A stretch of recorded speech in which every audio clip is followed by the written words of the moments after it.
And now, the star of the show, Jordan Rogozinski. Hello, folks. Welcome back to the Jordan 411 Sports Show. Today, today we're gonna talk about the CFL, just everything about the CFL, the Bombers, of course. But I'd like to welcome my co-host at this point, my brother Jeremy, and Michael. Aye, we've been walking back. We haven't lost our jobs. Life is good. Perfect. So let's go team, but let's start in the East first. So let's go Hamilton first. I like Hamilton. I like them. They played a good game on Monday. Yeah.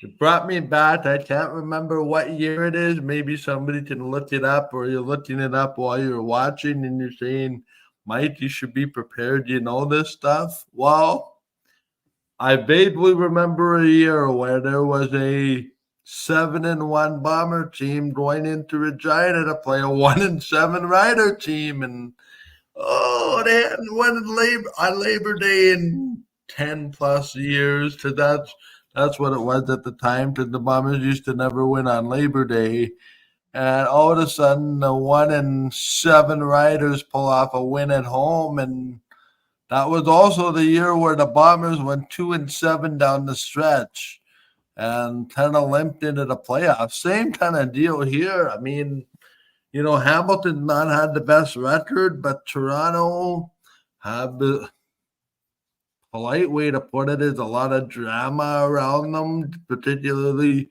given their number one quarterback in Chad Kelly. And, Hamilton probably realistically into next year territory for, let's just somehow find a way to cross over, but I don't see that happening. When teams are struggling, there's one game you want to win, and that's Labor Day against your rival, and nothing else matters. You could be 0-7 on Labor Day. You win the Labor Day game, you lose every game, and every game after that, and people are happy because you just won Labor Day. That's the one that seems to kind of matter the most. I know for me, like when Bomber teams struggle, not to get, too far into the woods here. The game for me that was the most important was, did we win the Banjo Bowl? Did we win the Banjo Bowl? And that to me was the most important. Did we win the Banjo Bowl? And for me, and the problem is, like, Hamilton's a good team. I think they're better than their record indicates. Bo Levi Mitchell, statistically, one of the top quarterbacks in the league. I could never understand why he was benched for the reason that he was, and that was for a half a football game before Taylor Powell wound up getting hurt. And then he had no choice but to guilt trip himself back into playing Bo after benching Bo and all that drama that happened with the Bo Levi Mitchell. My daughter's made a lemonade stand because apparently I lost my job post on Instagram, which got some laughs. But no, Hamilton played worse than a lot of people thought they would. And this, to me, was the game where they put it all together. Yeah, they almost lost it at the end, but boy, I mean, Mitchell looked like vintage Bo Levi Mitchell. And I don't know if you know this, guys. He's yet to lose on Labor Day. He's got the best record among active quarterbacks on Labor Day behind our guys at Colaros. Only one loss on Labor Day. Labor Day is just something special. I say it all the time, and you probably heard me say it on this show, and I'll probably stop with this answer after I say this. That is, there are three parts to a CFL season: the first half, the middle part, the end part.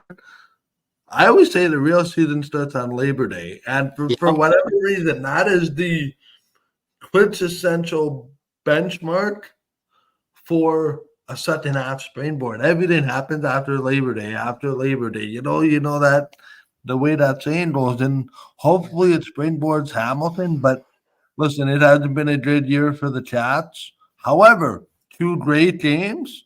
The X factor for them, the Winnipeg game, which they lost on the last drive. Now they won this one, even though they almost lost it. Volunteer defensive specialist Chris Jones might be the key to what is going on in Hamilton. Although I think it's too late, we can get to Chris Jones if you have a little bit more time. But my opinions on Hamilton: one game, two games, 2 games. Now I just put together back to back their best games of the year. Let's see what they do going forward. I like that both starting to get on the same page with Tim White because they've been struggling for all the year. So I mean, when Shamar Bridges comes in as your number one wide receiver for most parts of the year, and David, I took in our CFL fantasy pool amongst our podcast. I took Tim White in the first round, and it hasn't materialized. Subsequently traded him for a trade that I now regret. But yeah, I mean, Tim White was vintage Tim White. Bo Levi Mitchell was vintage Bo Levi Mitchell, and he finally had some defense to back him, Jeremy. Yeah, I think Chris Jones will really help Hamilton. I think he'll help their defense. I mean, you can see it already. But I don't know. I just think it's too little too late. I mean, they dug themselves a pretty good hole. I don't know if they'll be able to get out of it. But we'll see. Because to me, for Hamilton to make the playoffs, they have to pretty much win out and then have Toronto drop back significantly. I think Ottawa's in the playoffs. Oh, and yeah. Obviously, I think Montreal's in the playoffs. Montreal made it already. They clinched. Right? Montreal clinched. Yeah, Montreal will be in. They've lost once in the last calendar year. So. Yeah. No, Montreal officially clinched already. Oh yeah, they're in. Oh yeah, they're in. So yeah, they can't. They can't miss. They're like how the Bombers were a couple years ago.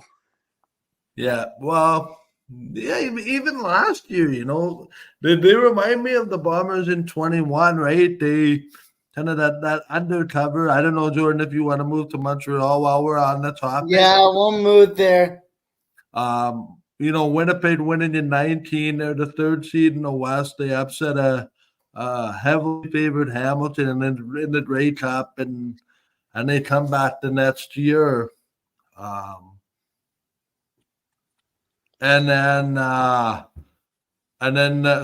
that's year wiped out because of COVID. So from 19 to 21, Winnipeg had that really good year. I think they were 14-4. 13-5, whatever they were in 21 to win the Grey Cup against Hamilton, and you kind of start to see the same process sort of build. And I just think about it. And I don't know if you remember this last offseason, the Montreal Alouettes. There was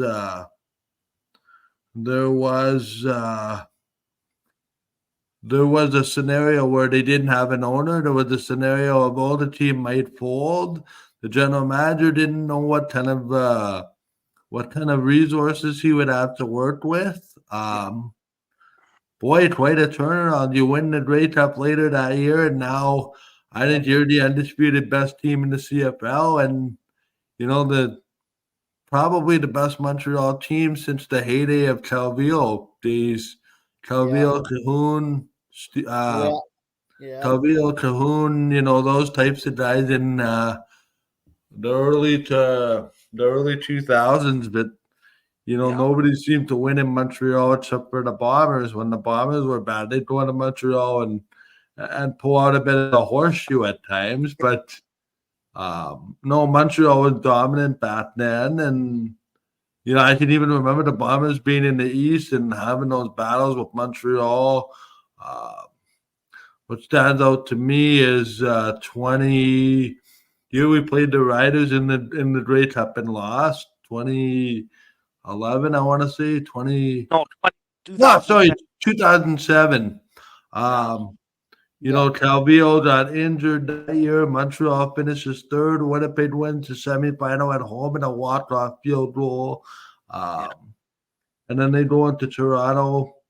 Toronto only won that division late in the season. Toronto and Kevin Dwan and the Bombers go in there, and in the fourth quarter, Kevin Dwan breaks his arm, and this guy from Boise State, who's now in Toronto, his name is Ryan Dinwiddie, ends up playing at quarterback. His backup, his third stringer that day is Zach Taylor, who by the way, is now the head coach of the Cincinnati Bengals. So we didn't quite know that at the time, but it's such a historical thing. But you know, it's so glad. That's what I'm trying to say.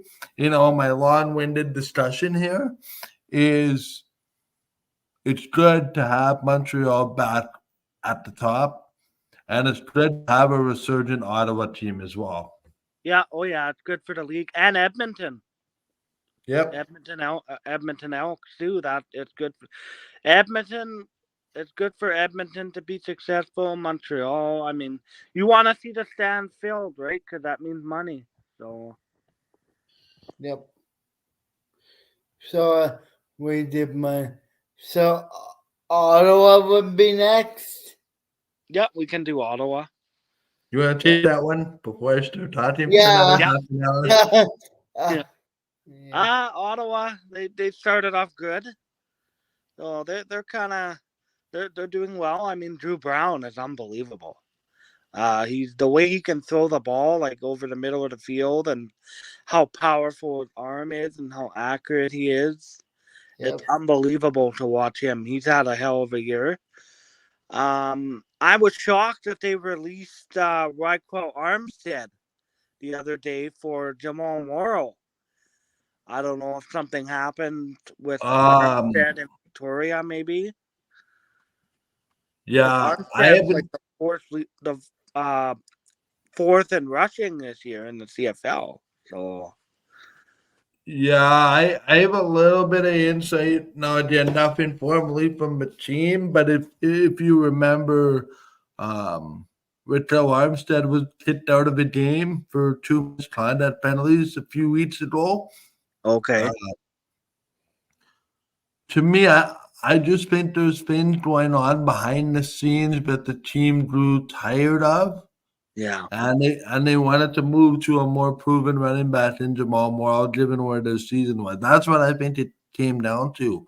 I don't think it was performance related. I don't know for sure because I'm not around the team, but my sense is they just didn't want to put up with him anymore, and they saw Morrow as a viable option and just made the switch. To me, it says loudly, but you don't want to promote the guy to a backup. What you really think of somebody when you just go, hey, you're a starter for the first, 9, 10, 11 weeks of the season, and boom, now you're not even relegated to a backup role. You're off the team entirely. And he must have did. A guy that failed 3 physicals in Calgary with the Stampeders is now with Ottawa, which is pretty interesting. Yeah, and I mean, Ottawa's defense is, I think, right up there. So, and they haven't lost at home yet, so that's another thing for Ottawa. And let's excuse the fact that they played a quarterback that makes every defense look like a video game in Nathan Ward every single week when he's firing. So, yeah, I just think last week was an off week, and we'll see Ottawa bounce back. Yeah. Now we're on to Toronto. Toronto, yay! Yeah, there's a reason we left this one for last. Obviously, the quarterback distraction, Chad Kelly. Apparently, he refused to shake the opponent's hand after losing the other game. You win your first game back after not particularly playing well. You win it on a walk-off rouge. Now you lose to the worst team in the CFL. Doesn't do much to inspire confidence, but no, the team around them did what they needed to do, I think, to stay afloat. And Yeah. suddenly, I think Toronto with Chad Kelly, all of his distractions aside, I think you're adding the top 3 quarterback in the league. Oh, for sure. And I think they're a legitimate player in the East, regardless of where their standing is right now. Yep. No, I would agree. Yeah. Their defensive line is good. Their defense is good. They can get a lot of pressure. They have Yep. one of the top 3 defenses in the league. Yep. And then, yeah, I mean, Chad Kelly. I mean, we all have our opinions that I don't know if we want to get into too much on here, but Well, I think I'll say it like this because I think I think we all feel the same way. I think given the allegations that surfaced with the whole scenario and the outrage that happened among prominent CFL women, there is a large portion of the league that feels he should not be given a second chance. no. And I think that's where a lot of the situation sort of whatever side of the line you're on is sort of Yeah.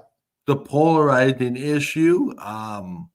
Personally speaking, and I'm not gonna speak for you two, but now with this Sean Lemon gambling aspect Yeah, and I was gonna bring that up. Yeah, and then you sort of read between the lines, but it looks like Sean Lemon's CFL season is done. Because I saw some comments, from the commissioner that said, that's an off-season issue. We don't want to take away from Labor Day weekend. There'll be a time and a place to address that. I think That told me that it'll be an off-season issue to be dealt with. And again, I'm not trying to excuse Lemon's actions. Now you have what Chad Kelly did, and that's allegedly did, by the way. That still necessarily hasn't been proven, but that's a 9-game suspension, and you're making an example out of somebody for betting on his own games and saying that Yeah. that is supposedly worse. Like, That's worse. I don't. like to me, there's no. Like to me, they're both.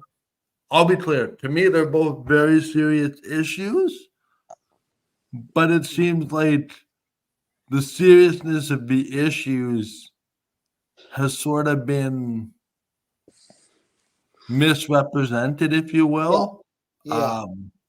But even though they're both very, very serious issues, it just seems like one is. It just seems to me, from an outsider's perspective, that the priorities on message sending seem to be a little backwards. And to me, if you have to institute a last chance clause that if this ever happens again, tells me that, we don't really trust you and we're very close to kicking you out of the lead. Yeah. The other thing is, it makes me wonder if this is anybody other than the success that Chad Kelly has had, if this would be a non-issue or if they would have just been released and we never hear the light of day about it again, right?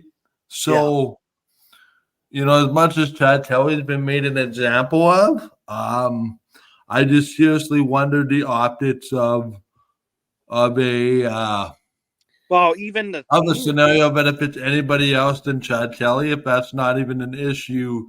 And because Chad Kelly is one of your premier players, like the optics to me in that scenario don't look very good either. So, to me, you need to set a precedent. I think they got the whole precedent thing wrong. And don't even get me started about we handle each case with individual. Like each case on its individual merit, to me, that doesn't go very far. That's a very that's a very that doesn't hold a lot of water with me as well. Cliche, like it's just a cliche thing to say. Like, and the last thing you want is, and I know we're starting to see this, with the NFL starting this week about, that you're starting to hear that crowd of, oh yeah, it's good that the NFL's back now. The real football comes back. Yeah, There's a credibility issue among NFL diehards with the CFL, and these two instances in particular, not to get too far into the weeds, certainly do not help the situation. yeah. But as far as Toronto's play on the field, it's been okay despite everything that's been going on. To me, they've exceeded expectations. Yeah. And even, I mean, one more thing about the Chad Kelly, even how the organization handled it. Like, they didn't seem very forthcoming with it. So, I don't know. Like, if a woman goes to, like, someone higher up and says that this happened, you just get rid of her? Like, I don't know. That's not how you handle that. You got to do some investigation, like, as a team, They just didn't seem very cooperative. I don't know, Toronto. And you think pinball would be, like, all over They seem to make right? a smaller issue of the deal than a lot of people, and they don't really help the scenario. Because let's be clear, if Chad Kelly was a Winnipeg Blue Bomber, Oh, yeah. I don't think we have any of this whole discussion, because I think it's an automatic release. Never mind scenario, never mind appeal, never mind suspension, never mind coming back into the room.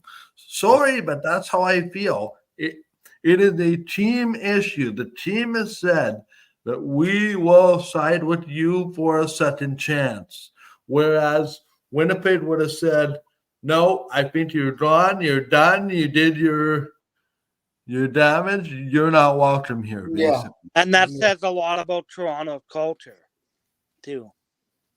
Like their team. It does. And the problem is their ownership group, which is Maple Leaf Sports and Entertainment, I know. They do not, it seems like they do not want to lose their marketing ability. Chad Kelly is a marketable face when it comes to name recognition with the Argos. Yeah. But truth be told, I think even within your own fan base, you've divided your own fan base about whether he should be back with your team or not. And you irritated a large portion of the rest of the league, I think, with this. And we'll see what happens. Yeah. Well, now we'll go over to the Wild West. Oh, how have the standings changed in the last 24 hours? Oh my God, eh? It seems like every time you look, what's it gonna look like a month from now? Yeah. Let's talk quickly to there was some breaking news that came in from the Winnipeg Blue Bombers while we're recording this. I don't know if you happen to see this at all. No. But they're inviting people to the tailgate area for Saturday's Banjo Bowl, okay? Yeah.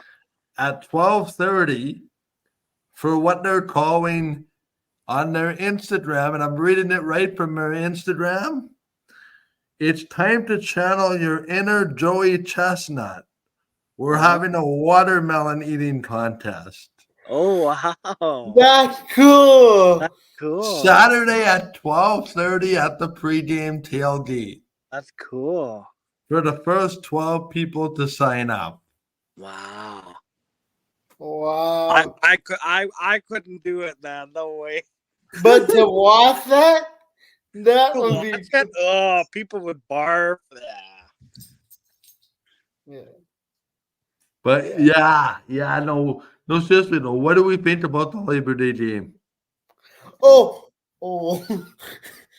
they Well, it started out hot until Saskatchewan did a cheap shot. Yeah.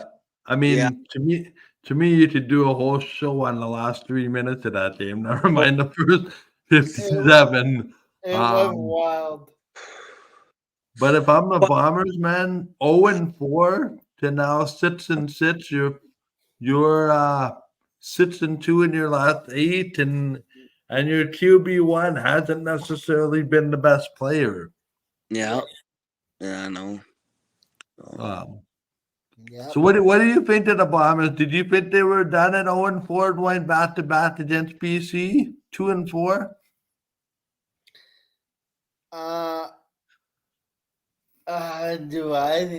Did I think they were done? The thing with me is I always believe. Yeah. Yeah. I'm not gonna lie, I was frustrated Yeah. because I know that we're a good team. But in the back of my mind, I knew we would somehow turn it around. I mean, I remember BC 0-5, 2011, and they won the Grey Cup. We are 1-5, I think they were, and Yeah. 1-5. Yeah. yeah, I just remember that because Andrew Harris was on that team. That was a team quarterback by Buck Pierce. Yeah. And the Bombers wound up losing the Grey Cup to them that year. That year. So But now it could be reversed. Montreal could make it. They could be like 15-3, and you could have a West team that's 9-9 that makes the Grey Cup. well, it happened last year. Look at that. I mean, Montreal was 10-7. Yeah. They got hot to get in. The Bombers were 12-6, 11-5. I can't remember. Yeah. They wound up losing the Grey Cup because Fajardo had the game of his life in the final 3 minutes there. Yeah. Yeah. But He's really rejuvenated himself compared to when he was in Saskatchewan, eh? what do you think? Well, we'll get to Saskatchewan in just a second here, but what do we think about what's going on in Calgary lately? Oh God. I mean, they just lost to Edmonton. They didn't look good doing it. Faith Mayer doesn't make it out of the fourth quarter. He's replaced by Bonner. Bonner turns the ball over a couple times. To me, I had higher expectations for Calgary, but Yeah. I think they're the worst team in the CFL West, and Yeah.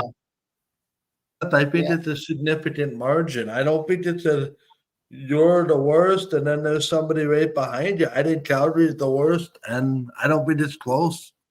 I think they're the worst in the whole league. Never mind just the West. Okay, so let's look at it this way. Is that a talent disparity in the East compared to the West? Or is the lead so up and down that there's no clear winner, no disrespect to Montreal on one end and Hamilton on the other end? To me, it's Hamilton clear last place. And then it's Montreal clear first place. And then take names out of a hat for 2, 3, 4, 5, 6, 7, and 8. I know. Yeah. That's the thing. Yeah. Yeah. You look at something as subjective as power rankings. Yeah. And I know me and my co-host on our CFL podcast come up with 4 different variations of power rankings. It's hard. Very hard. It's hard. Except Montreal, but even who's last now? Hamilton, I think might be better than Calgary now. So it's one game. Yeah, but they play good in Winnipeg too, though. So, and again, that's the other thing. What are you subjecting power rankings to? The season as a whole or play as of late? Yeah, that Because play as of late and the Bombers being 6-2 in their last 8, for me, they would be number 2 in a lot of power rankings. yeah. That's the thing. I don't know how you go about that, eh? Like if you do the whole season or if And, you, and then if you did the last 6 weeks or 7 weeks, Edmonton would be number 3 or 4. Ottawa would be number 3 or 4. Yeah. Yeah. So the this Riders league would be is down. so They would be tight. down there. They would be Yeah. like 7th. Maybe we better come back and do a show in 2 weeks and share power rankings and we'll see just how different everybody is. Yeah, That's maybe. cool. Yeah. Yeah. Yeah. But no, that's interesting. Yeah. Yeah. Yeah. Yeah, Edmonton's resurgence, and just think the Bombers play them twice coming up. I mean, if you look at it historically now, like coming out of this weekend, my personal opinion is if the Bombers win the Banjo Bowl, which I think 4 out of 5 CFL pick'em pundits picked the Bombers when I But was looking. also, When I I was, believe the Riders are starting 2 rookie guards at O line. Like their O line is yeah, decimated. yeah, so that's interesting. But my opinion is if the Bombers win this game, which they should historically, mind you, historically people said the Riders would win the Labor Day game, and look what happened. Yeah, I know. I think if the Bombers win this game, they have the front door to a home playoff game. Oh, for sure. Yeah. They have And the front door. I They have would the call front because they will have had the season series with Calgary. They would have had the season series with the Riders. They would have had the season series with BC, and they still have 2 head-to-head with Edmonton. and if So Montreal can beat BC tomorrow, and we win, that helps us even more. yeah. And listen, I don't think Rourke didn't have the same success with Montreal against Montreal, but he had against Ottawa in the second week of a back-to-back, and Yeah. it's so hard. That's why I'm not entirely surprised that won that game, that second game. It's hard to sweep a team back-to-back. Yeah. Yeah, it is. Yeah. And I think BC as of late, when they were 5-1, they were overachieving a little bit. And now, they had a 1-5 stretch or lost 5 in a row at one point before winning this last one. Yep. I don't think they're as good as their 5-1 start. I don't think they're as bad as, losing the last bunch in a row. Yeah. So. Yeah, and then I mean the Riders, are they going to win another game all year? I mean the Riders, they were 4-0 and now they're 1-5-1 or 1-6-1, and they had a tie with Ottawa in there where if they don't call a pass interference and they don't call everybody back on the field and that whole charade that they probably win that game. But it's just something about it. I mean, they beat Edmonton, they beat Hamilton twice.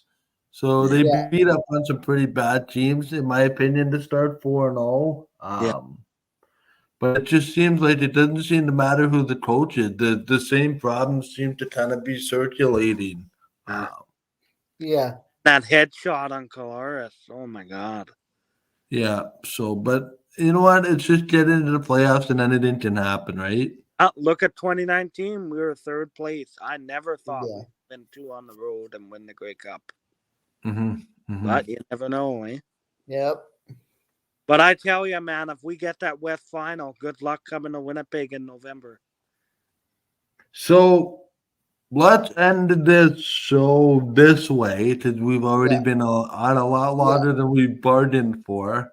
Yeah. What are we most looking forward to about the Banjo Bowl? Oh, most looking forward to about the Banjo Bowl. Probably the run out intro, because it will be like louder than normal. Yeah, How For about me? you? Yeah.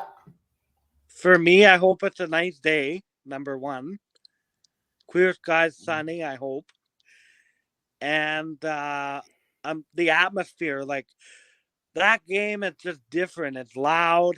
Like your ears are like ringing when the other team's on defense. Like it's so loud. And hopefully the Bombers can get off to a hot start and get the crowd into it and put on a good show. Yep. yeah, no, it's so good that they're actually so excited about the atmosphere that they're doing the parking ride an extra hour early. Wow. Wow. And it's the first game of the season on CTV this year, so Oh, Yeah. that's different, eh? Yeah. yeah, so it's- Are they trying to hope for a possible deal next year? yeah, it's Saturday afternoon games for the rest of the season on CTV here going forward. And then the Grey Cup will be on CTV too, which is about 20 years too late if you ask me. But do you think like next year they could possibly get a TV deal? Um Or is CTV under TSN? Is it the same? Now keep in mind TSN and CTV are owned by the same company. Okay. So it's not that much of a change, but I would expect the CTV exclusive package next year going forward. And I think that's the best thing possible for the CFL, right? Eyeballs on your product. You need a pair of rabbit ears to watch CTV, and you don't need to pay a subscription fee to have TSN on your cable or your satellite. If nobody can view your product and nobody can watch your product, how do they know about it, right? Yep. Exactly. Get more eyeballs on it. And making eyeballs on your product would be certainly beneficial. Yeah. Yep. Okay, this was fun. We talked about a whole bunch of stuff. Yeah. Thanks for having me on, Jordan. Thank you. And thank you, Michael. And bye-bye. Yep, you're welcome. Yep.